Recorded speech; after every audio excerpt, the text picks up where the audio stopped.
আসসালামু আলাইকুম।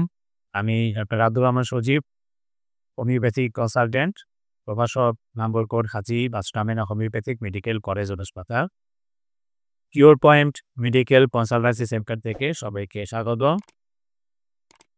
আজকে আমি যে টপিকটি আলোচনা করব তা হচ্ছে পেনিসের স্বাভাবিক সাইজ নিয়ে।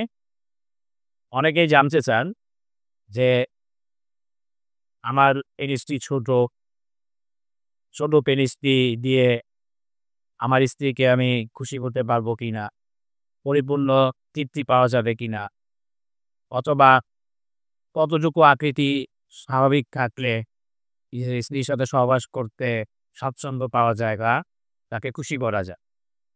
প্রথমে আমাদের জানতে হবে যে একজন স্বাভাবিক মানুষের, অ্যাডাল্ট মানুষের পেনিসের আকৃতি কতটুকু হয়।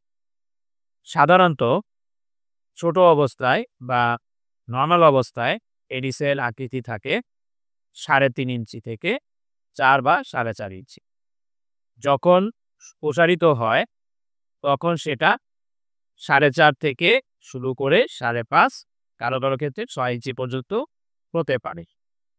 তবে এটা সবার ক্ষেত্রে না, কারণ পেনিসের আকৃতি সম্পূর্ণ নির্ভর করবে একজনের স্বাভাবিক শারীরিক উচ্চতার উপরে, অথবা কোনো অঞ্চল ভেদে, অথবা খাদ্যাভ্যাসের ভিত্তিতে।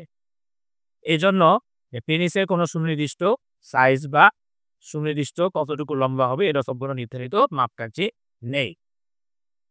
যৌন মিলনের সময় কেউ চাইলে ক্ষুদ্র আকৃতি অর্থাৎ 3 ইঞ্চি বা 2.5 ইঞ্চি দিয়েও যদি সে চায় তাহলে তার সঙ্গিনীকে সে তৃপ্তি দিতে পারবে। এজন্য কিছু টেকনিক দরকার। অনেকে মনে করে রাখে যে পেনিস যদি বড় হলে বা একটু বেশি মোটা হলে বা একটু লম্বা হলে বোধহয় যৌন মিলন করে খুব আনন্দ পাওয়া যায় বা খুশি হওয়া যায়। কিন্তু মনে রাখবেন, বড় আকৃতির লিঙ্গ মানে কিন্তু সহবাসে পরিতৃপ্তি পাওয়া যায় না, বরঞ্চ অনেকের ক্ষেত্রে এটা খুব ভীতিকর হয় এবং পেইনফুল হয়, অর্থাৎ সহবাসের সময় তখন ব্যথা পেতে পারে।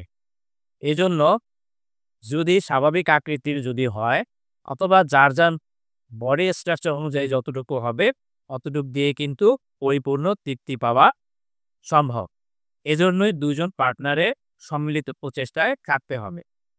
আমরা পরবর্তী কোনো এক ভিডিওতে কিভাবে এই আনন্দময় বা তৃপ্তি পাওয়া যায় সে বিষয়ে কথা বলবো। তো এই জন্যই কখনোই কারো আকৃতি নিয়ে বা কতটুকু হবে নিয়ে মন খারাপ করবেন না। যতটুকু স্বাভাবিক থাকে অতটুকু দিয়েই পরিপূর্ণ তৃপ্তি পাওয়া সম্ভব। আজকে এই পর্যন্তই। ভালো থাকবে, সুস্থ থাকবে, সঠিক পরামর্শ নিবে। পরামর্শের জন্য অবশ্যই একজন অভিজ্ঞ চিকিৎসকের দ্বারস্থ হবেন।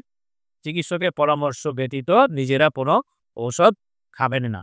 ধন্যবাদ সবাইকে। আসসালামু আলাইকুম।